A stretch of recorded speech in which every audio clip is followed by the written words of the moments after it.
Hello everyone, welcome to my YouTube channel study of India. दोस्तों, आज है 28 जनवरी 2024 और आज के इस वीडियो में 27 जनवरी 2024 और 28 जनवरी 2024 के सभी इंपॉर्टेंट करंट अफेयर को देखेंगे। इंपॉर्टेंट फैक्ट्स और स्टैटिक जीके को भी देखेंगे।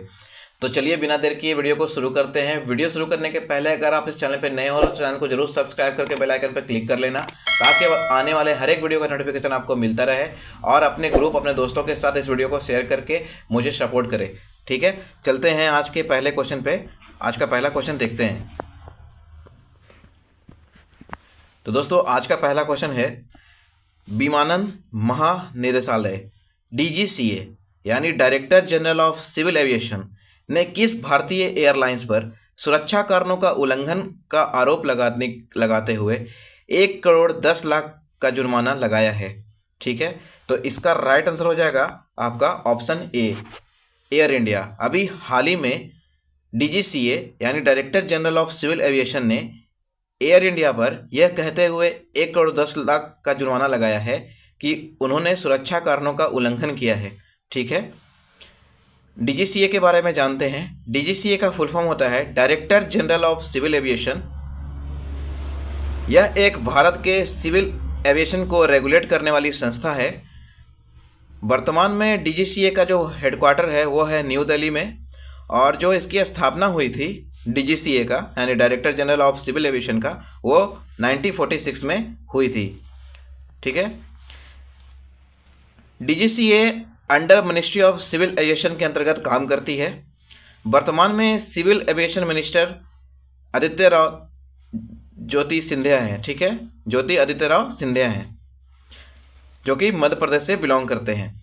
जैसा कि आप जानते हैं, पहले ये कांग्रेस पार्टी के नेता थे, बाद में ये बीजेपी पार्टी में आ गए और वर्तमान में ये भारत के सिविल एविएशन मिनिस्टर हैं। ठीक है, चलते हैं नेक्स्ट क्वेश्चन पे। नेक्स्ट क्वेश्चन है हमारा, किस मंत्रालय द्वारा ओएनजीसी के ग्रीन एनर्जी यूनिट हरित ऊर्जा इकाई की स्थापना की मंजूरी दी गई है? तो इसका राइट आंसर हो जाएगा पेट्रोलियम मंत्रालय, ऑप्शन सी। पेट्रोलियम मंत्रालय द्वारा हाल ही में ओएनजीसी यानी oil and natural gas corporation के ग्रीन एनर्जी यूनिट हरित ऊर्जा इकाई की स्थापना की मंजूरी दी गई है। ठीक है, ओएनजीसी के बारे में जानते हैं। ओएनजीसी का फुल फॉर्म होता है oil and natural gas corporation limited. ठीक है, इसकी स्थापना 14 अगस्त 1956 को हुई थी। ओएनजीसी का हेडक्वार्टर न्यू दिल्ली में है। ओएनजीसी के वर्तमान चेयरमैन अरुण कुमार सिंह हैं और ONGC ministry of petroleum and natural gas के अंतर्गत काम करती है। वर्तमान में ministry of petroleum and natural gas के मंत्री हैं धर्मेंद्र प्रधान। ठीक है, इसे आपको याद रखना है। चलते हैं नेक्स्ट क्वेश्चन पे। नेक्स्ट क्वेश्चन है हमारा, राष्ट्रीय मतदाता दिवस कब मनाया जाता है? तो इसका राइट आंसर हो जाएगा ऑप्शन ए, 25 जनवरी। प्रत्येक वर्ष राष्ट्रीय मतदाता दिवस 25 जनवरी को मनाया जाता है। वर्ष 2024 का राष्ट्रीय मतदाता दिवस का थीम है, वोट जैसा कुछ नहीं, वोट जरूर डालेंगे हम। ठीक है, ये आपको याद रखना है। इसका थीम एग्जाम में पूछा जाता है। तो राष्ट्रीय मतदाता दिवस 2024 का जो थीम है वो है वोट जैसा कुछ नहीं, वोट जरूर डालेंगे हम। ठीक है, भारत अपना 14वां राष्ट्रीय मतदाता दिवस वर्ष 2024 में मना रहा है। इसकी शुरुआत 2011 में की गई थी। उस समय के तत्कालीन राष्ट्रपति प्रतिभा देवी सिंह पाटिल के द्वारा इसकी घोषणा की गई थी। ठीक है, क्यों मनाया जाता है? तो भारतीय संविधान लागू हुआ था 26 जनवरी 1950 को, और उससे ठीक एक दिन पहले भारत के चुनाव आयोग की स्थापना 25 जनवरी 1950 को किया गया था। क्योंकि 25 जनवरी 1950 को किया गया था राष्ट्रीय चुनाव आयोग की स्थापना, इसीलिए प्रत्येक वर्ष राष्ट्रीय मतदाता दिवस 25 जनवरी को मनाया जाता है। ठीक है, चलते हैं नेक्स्ट क्वेश्चन पे। नेक्स्ट क्वेश्चन है हमारा, एशियाई मैराथन चैंपियनशिप 2024 में किस भारतीय एथलेटिक्स ने स्वर्ण पदक जीता है? तो इसका राइट आंसर हो जाएगा ऑप्शन बी, मान सिंह। ये है मान सिंह, जिन्होंने हाल ही में एशियाई मैराथन चैंपियनशिप 2024 में स्वर्ण पदक जीता है। ठीक है, मान सिंह एक भारतीय एथलेटिक्स हैं। ठीक है, जिन्होंने एशियाई मैराथन चैंपियनशिप 2024 में स्वर्ण पदक जीता है। चलते हैं नेक्स्ट क्वेश्चन पे।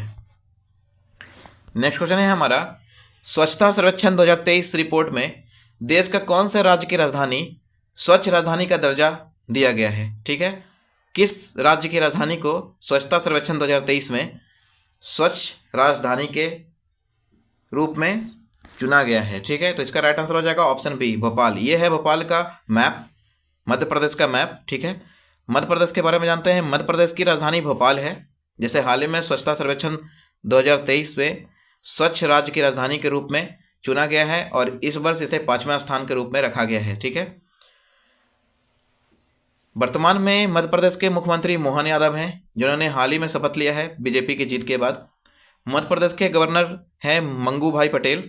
मध्य प्रदेश की स्थापना 26 जनवरी 1950 को हुआ था, जो कि भारतीय संविधान लागू हुआ था उस दिन 26 जनवरी 1950 को, उससे रिलेट कर सकते हैं आप। मध्य प्रदेश की सबसे लंबी सिटी इंदौर है, सबसे बड़ी सिटी इंदौर है। ठीक है, इसे आपको याद रखना है।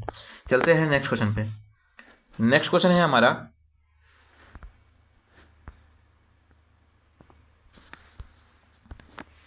किस इस्लामिक देश ने अपने डिप्लोमेट्स राजनयिकों के लिए पहला अल्कोहल स्टोर शराब की दुकान खोलेगा? ठीक है, इसका राइट आंसर हो जाएगा ऑप्शन सी सऊदी अरब। अभी हाल ही में सऊदी अरब के प्रिंस मोहम्मद बिन सलमान ने घोषणा किया है कि वह अपने देश के डिप्लोमेट्स राजनयिकों के लिए पहला अल्कोहल स्टोर शराब की दुकान खोलेगा।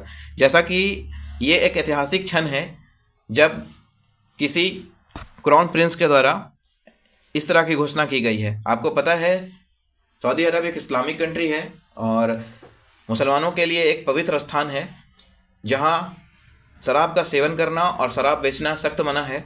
उसके बावजूद अपने रूढ़िपन इमेज वाले छवि को हटाने के लिए वहां के क्राउन प्रिंस ने अल्कोहल स्टोर खोलने की घोषणा की है। ठीक है, सऊदी अरब की राजधानी रियाद है और वहाँ के जो प्रिंस हैं वो मोहम्मद बिन सलमान हैं। ठीक है, चलते हैं नेक्स्ट क्वेश्चन पे। नेक्स्ट क्वेश्चन है हमारा, भारत ने आईटी यानी इंफॉर्मेशन टेक्नोलॉजी सहयोग के लिए किस देश के साथ समझौता ज्ञापन पर हस्ताक्षर किया है? तो इसका राइट आंसर हो जाएगा ऑप्शन बी ओमान। अभी हाल ही में भारत सरकार ने इंफॉर्मेशन टेक्नोलॉजी सहयोग के लिए संयुक्त रूप से ओमान और भारत के बीच एक समझौता ज्ञापन पर हस्ताक्षर किया है। ठीक है, ओमान के बारे में जानते हैं। ओमान के सुल्तान वर्तमान में हैथम बिन तारिक हैं। ओमान की कैपिटल मस्कट है। ओमान की करेंसी ओमानी रियाल है। ठीक है, इसे आपको याद रखना है। चलते हैं नेक्स्ट क्वेश्चन पे। नेक्स्ट क्वेश्चन है हमारा, राष्ट्रीय पर्यटन दिवस कब मनाया जाता है? तो राष्ट्रीय पर्यटन दिवस 25 जनवरी को मनाया जाता है और एक होता है अंतर्राष्ट्रीय पर्यटन दिवस। ठीक है, या अंतर्राष्ट्रीय पर्यटन दिवस मनाया जाता है या विश्व पर्यटन दिवस मनाया जाता है 27 सितंबर को, जबकि राष्ट्रीय पर्यटन दिवस मनाया जाता है 25 जनवरी को। ठीक है, राष्ट्रीय पर्यटन दिवस के बारे में जानते हैं। राष्ट्रीय पर्यटन दिवस मनाने का उद्देश्य भारतीय संस्कृति और पर्यटन स्थलों को बढ़ावा देने के उद्देश्य से राष्ट्रीय पर्यटन दिवस मनाया जाता है। राष्ट्रीय पर्यटन दिवस वर्ष 2024 का थीम है stable journey and timeless memory. ठीक है, इसे आपको याद रखना है। Stable journey and timeless memory राष्ट्रीय पर्यटन दिवस 2024 का थीम है। ठीक है, राष्ट्रीय पर्यटन दिवस प्रत्येक वर्ष 25 जनवरी को मनाया जा रहा है 1948 से। ठीक है, इसे आपको याद रखना है। इसका मकसद है पर्यटन को बढ़ावा देना। ठीक है, पर्यटन को बढ़ावा देने के उद्देश्य से पर्यटन विभाग की स्थापना 1998 में की गई थी। इसे आपको याद रखना है, एग्जाम के पॉइंट ऑफ व्यू से काफ़ी इंपॉर्टेंट है। स्टैटिक के तौर पे आपसे इसी तरह का क्वेश्चन पूछा जा सकता है कि पर्यटन विभाग की स्थापना, राष्ट्रीय पर्यटन विभाग की स्थापना कब की गई थी? तो 1998 में की गई थी। ठीक है, चलते हैं नेक्स्ट क्वेश्चन पे। नेक्स्ट क्वेश्चन है हमारा, 75वें गणतंत्र दिवस के अवसर पर संवैधानिक सिद्धांतों के प्रति प्रतिबद्धता को मजबूत करने के उद्देश्य से किस अभियान की शुरुआत उपराष्ट्रपति द्वारा 26 जनवरी 2024 को की गई है? ठीक है, तो अभी हाल ही में भारत अपना 75वां गणतंत्र दिवस 2024 में मनाया है। इसी के शुभ अवसर पर संवैधानिक सिद्धांतों के प्रति प्रतिबद्धता को मजबूत बनाने के लिए अभी उपराष्ट्रपति जगदीप धनखड़ ने एक अभियान की शुरुआत की है, जिस अभियान का नाम है ऑप्शन ए हमारा संविधान हमारा सम्मान। ठीक है, इसे आपको याद रखना है, एग्जाम के पॉइंट ऑफ व्यू से काफ़ी इंपॉर्टेंट है। चलते हैं नेक्स्ट क्वेश्चन पे। नेक्स्ट क्वेश्चन है हमारा, ICC T20 cricketer of the year 2023-24 के लिए किसे चुना गया है? तो इसका राइट आंसर हो जाएगा ऑप्शन बी सूर्य कुमार यादव। ये हैं सूर्य कुमार यादव, जिन्हें हाल ही में ICC T20 cricketer of the year 2023-24 के लिए चुना गया है। ठीक है, चलते हैं नेक्स्ट क्वेश्चन पे। नेक्स्ट क्वेश्चन पर जाने से पहले आईसीसी के बारे में कुछ फैक्ट्स जानते हैं। आईसीसी का फुल फॉर्म होता है इंटरनेशनल क्रिकेट काउंसिल। आईसीसी की स्थापना 15 जून 1909 को हुआ था। आईसीसी का हेडक्वार्टर संयुक्त अरब अमीरात के दुबई में है। ठीक है। आईसीसी के वर्तमान चेयरमैन ग्रेग बार्कले हैं और इसके वर्तमान सीईओ जेफ अलाडिस हैं। ठीक है। जेफ अलाडिस वर्तमान सीईओ हैं आईसीसी के, और आईसीसी के वर्तमान चेयरमैन ग्रेग बार्कले हैं। ठीक है, इसे आपको याद रखना है। चलते हैं नेक्स्ट क्वेश्चन पे। नेक्स्ट क्वेश्चन है हमारा, हरित अमोनिया के आपूर्ति के लिए भारत ने किस देश की कंपनी IHI कॉरपोरेशन के साथ समझौता किया है? इसका राइट आंसर हो जाएगा आपका ऑप्शन ए, जापान। अभी हाल ही में भारत सरकार ने जापान की कंपनी IHI कॉरपोरेशन के साथ समझौता किया है हरित अमोनिया की आपूर्ति के लिए। ठीक है, इसके बारे में जानते हैं। भारत की नवीकरणीय ऊर्जा कंपनी है ACME ग्रुप, जिसने हाल ही में हरित अमोनिया की आपूर्ति के लिए जापान की कंपनी IHI कॉरपोरेशन के साथ समझौता ज्ञापन पर हस्ताक्षर किया है। ठीक है। ACME ग्रुप के संस्थापक और अध्यक्ष मनोज उपाध्याय हैं और जापान की कंपनी IHI कॉरपोरेशन के अध्यक्ष और CEO हिरोशी इदे हैं। ठीक है, जिन्होंने संयुक्त रूप से इस समझौता ज्ञापन पर हस्ताक्षर किया है।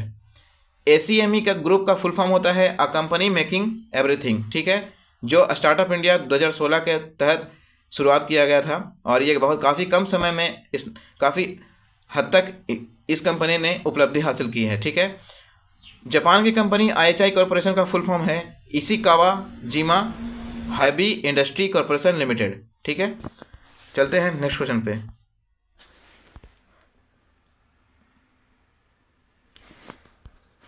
किस देश में पहली बार फांसी देने के लिए नाइट्रोजन गैस का उपयोग किया गया? ठीक है, काफ़ी इंपॉर्टेंट क्वेश्चन है। इसका राइट आंसर हो जाएगा ऑप्शन बी, अमेरिका। अभी हाल ही में अमेरिका ने अपने देश में बंद कुख्यात अपराधियों के लिए फांसी देने के लिए एक नया सिस्टम जारी किया है और वह सिस्टम है नाइट्रोजन गैस का उपयोग करके फांसी देना। ठीक है, तो ऐसा करने वाला अमेरिका विश्व का पहला देश बन गया है जिसने फांसी देने के लिए नाइट्रोजन गैस का उपयोग किया है। ठीक है, इसके बारे में जानते हैं। अभी हाल ही में पहली बार अमेरिका के अलाबामा में नाइट्रोजन गैस द्वारा फांसी दी गई। यह फांसी हत्या के आरोपी केनेथ स्मिथ को दिया गया है। इसी के साथ केनेथ स्मिथ अमेरिका के पहले व्यक्ति बन गए हैं जिन्हें हत्या के आरोप में नाइट्रोजन गैस द्वारा फांसी दी गई है। ठीक है, चलते हैं नेक्स्ट क्वेश्चन पे। नेक्स्ट क्वेश्चन है हमारा, स्टार्टअप इंडिया के तहत शुरू की गई भारत की पहली आर्टिफिशियल इंटेलिजेंस कंपनी का नाम क्या है? तो इसका राइट आंसर हो जाएगा कृत्रिम यूनिकॉर्न AI। ठीक है, ऑप्शन सी बिल्कुल करेक्ट आंसर है, कृत्रिम यूनिकॉर्न आर्टिफिशियल इंटेलिजेंस। ये स्टार्टअप इंडिया के तहत शुरू की गई भारत की पहली आर्टिफिशियल इंटेलिजेंस कंपनी है। इसे आपको याद रखना है। इसके बारे में जानते हैं। अभी हाल ही में ओला के संस्थापक भाविश अग्रवाल ने आर्टिफिशियल इंटेलिजेंस बेस्ड स्टार्टअप कृत्रिम यूनिकॉर्न तकनीक के साथ आर्टिफिशियल इंटेलिजेंस क्षेत्र में क्रांति लाने के लिए $50 बिलियन जुटाए हैं। ठीक है, इसके साथ ही अत्याधुनिक तकनीक में आगे स्थित आर्टिफिशियल इंटेलिजेंस स्टार्टअप उपयोग के क्रांति लाने का एक तैयारी है, जिसकी शुरुआत ओला के संस्थापक भाविश अग्रवाल ने किया है। ठीक है, इसे आपको याद रखना है। आपसे डायरेक्ट क्वेश्चन पूछा जा सकता है कि ओला के संस्थापक कौन है? तो भाविश अग्रवाल। ठीक है, जिन्होंने अभी हाल ही में स्टार्टअप इंडिया के तहत $50 मिलियन जुटाए हैं भारत की पहली आर्टिफिशियल इंटेलिजेंस कंपनी कृत्रिम यूनिकॉर्न AI स्टार्ट करने के लिए। ठीक है, चलते हैं नेक्स्ट क्वेश्चन पे।